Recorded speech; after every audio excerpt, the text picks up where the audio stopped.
the official announcement has been made by the BCCI. The 15-member squad that is going to represent the Indian cricket team at the T20 World Cup in Australia has been announced, and no major changes. In fact, if you take a look at the squad, it's pretty much the same that just played the Asia Cup. The team that couldn't make it to the final of the Asia Cup, just two changes, and those two changes were expected. Two fast bowlers in Jasprit Bumrah and Harshal Patel. Two of them had been injured and had missed the Asia Cup because of an injury. They were training at the National Cricket Academy in Bangalore, but now they have cleared the fitness test. This is something that we had reported exclusively on India Today a few days ago, that both Jasprit Bumrah and Harshal Patel are fit and will be available for selection, and that's exactly what has happened, that these two have made it to the 15-member squad. Sunil Gavaskar joins us live to give us his perspective. Sunil bhai, first things first, the two players that have come in from the squad of the Asia Cup, that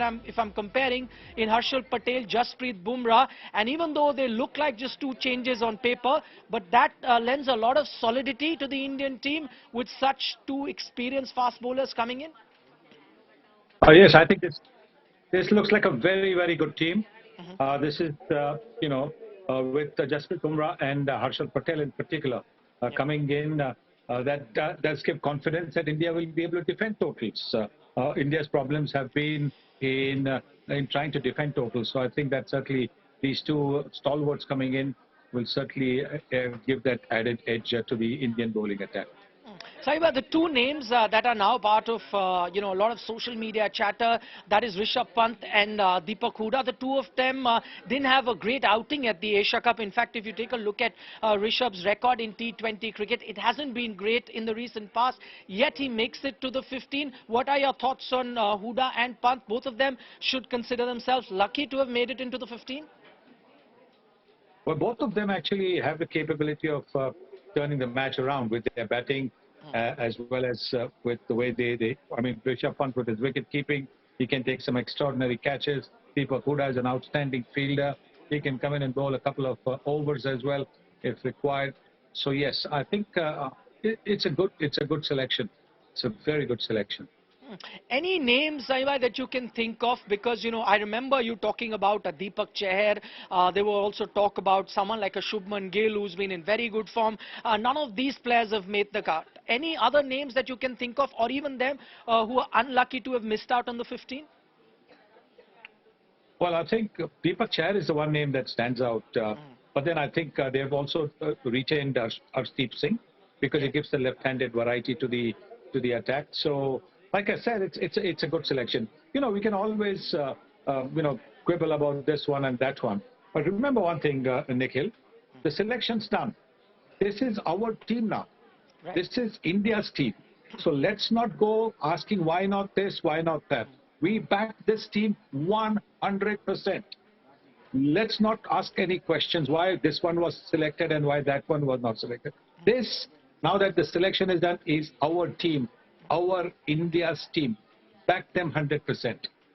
Oh, absolutely right, Sahiba. I think the 15, as we've been talking about, are possibly the 15 best players available for the Indian team to go into the World Cup. The one name that does come to my mind, because I was there in Dubai covering the Asia Cup, was Ravi Bishnoi. He got that one game, did very well, but misses out in this 15. It was a close call between Ashwin and Bishnoi. Of course, the team management have gone in with Ashwin. What would you like to tell someone like a Ravi Bishnoi, who's not really done any wrong as far as the number of chances that he's got, but yet hasn't made the cut?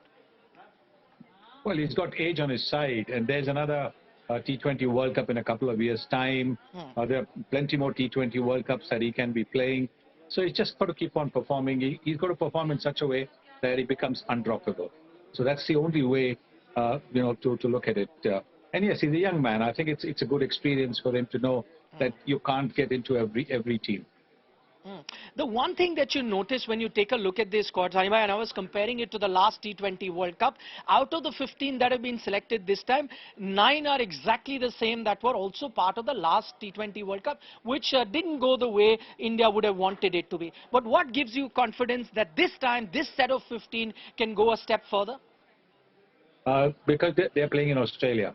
They're playing in Australian pitches, which are very good pitches to bat on, which should suit our batters, because the ball will come onto the bat quite nicely.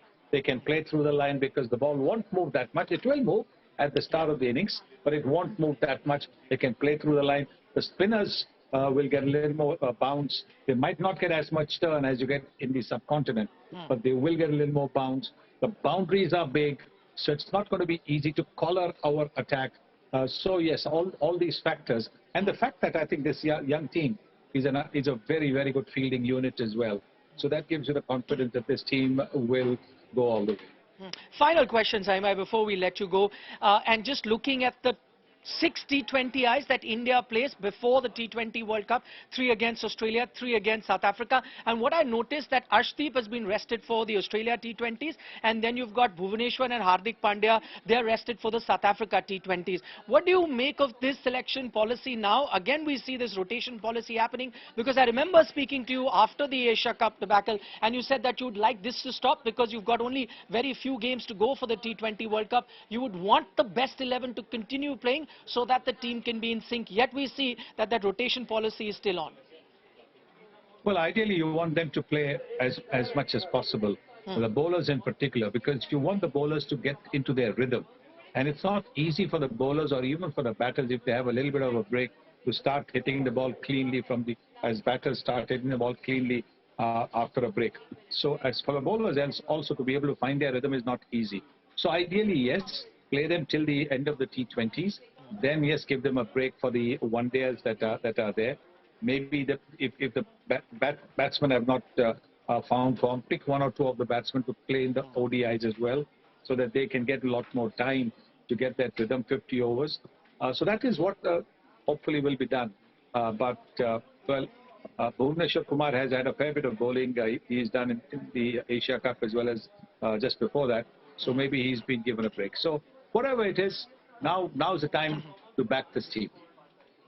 All right, you heard it from Sunil Gavaskar. Sunil, thank you so much for taking our time speaking to us about the squad that has been announced. And remember, we were building up for the last 4, 5, 6 months to what would be the ideal squad for the Indian team to take to the all-important T20 World Cup. Now, finally, we can tell you the 15 that have been picked. And the one trend that you do notice is that by and large, the same pool is what the Indian selectors have relied on. It's the same pool of players that have been playing the series leading up to it, barring a player here and there. They've gone in with tried and tested players. Thanks so much for joining us, Sunil Gavaskar. That's the latest that we had from the sports desk. The 15 for the T20 World Cup has been announced. The big game will be once again India versus Pakistan. That's the first game that India will play in that T20 campaign that starts in another 5 weeks from now. That's all that I have for you at the moment. It's back to Akshata for the rest of the news.